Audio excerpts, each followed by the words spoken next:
ขอเชิญญาติพี่น้องมาท่องเที่ยวกาฬสินธุ์เที่ยวผ้าไหมแพรว่าสง่างามคนเรื่อง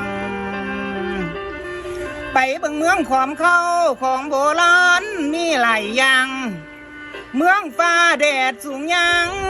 บ้านเขาลามบักกอมเมืองคอมเขาแต่เก่าหลังอยู่เมืองกลมมาลาใสไป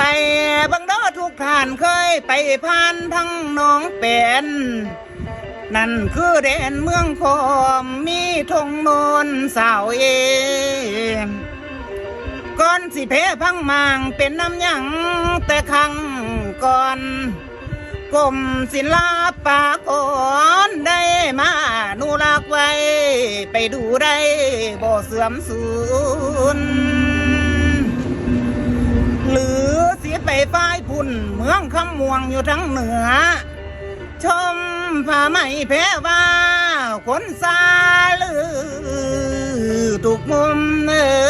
บ้านไปเบิ่งสัตว์โบราณพิพิธภัณฑ์ผู้คุมเขาไดโนเสาร์โตมักใหญ่อยู่ทั้งอำเภอไม่สหัสขันธานพี่น้องให้ไปท่องเที่ยวให้ถึงสิไปเขื่อนลำเปล่าสายท่าละแก้วให้ไปเบิ่งยากังขาเชิญท่านมาลำเปล่าบอกข่าวให้มาเที่ยวน้ำสีเขียวลงเรือลิ่นเย็นกายได้พักผ่อนหาดดอกเกดสวนสอนหาดทรายข่าวเช้าพี่น้องให้ไปท่องเที่ยวสถานงานกาชาติประจำปีขอวันเชิญเดิ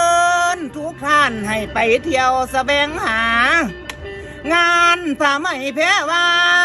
ให้ท่านมาน้อยามเยี่ยมหรือสิไปทั้งกำผาเสวยอย่าเลยผ่านอยู่เถือกเขาผู้พานเป็นสถานเที่ยวท่องเชิญพี่น้องเที่ยวสถานจังหวัดกาฬสินธุ์ขอวันเชิญเดินทุกท่านให้ไปทัศนจรกาพญาไสสุนทรเจ้าพ่อเมืองคงเขาดับความเหงาบรรเทาหอนไปขอพรให้เย็นช่ำกราบเจ้าพ่อองค์ดำสิ่งศักดิ์สิทธิ์คู่บ้านมานานลำเก่าสมัยบ้านกุดชิมคุ้มเก่าไปบังเด้อน้องอายเป็นเมืองเก่าที่งามหรูเขตอำเภอหน้าคูที่เราผู้ไทยบอกไกลลำฝากเสียงล้ำมานำขอบ้านเชิญทุกท้องถิ่นไปเที่ยวเมืองกาฬสินธุ์เฮายินดีสิรับตอน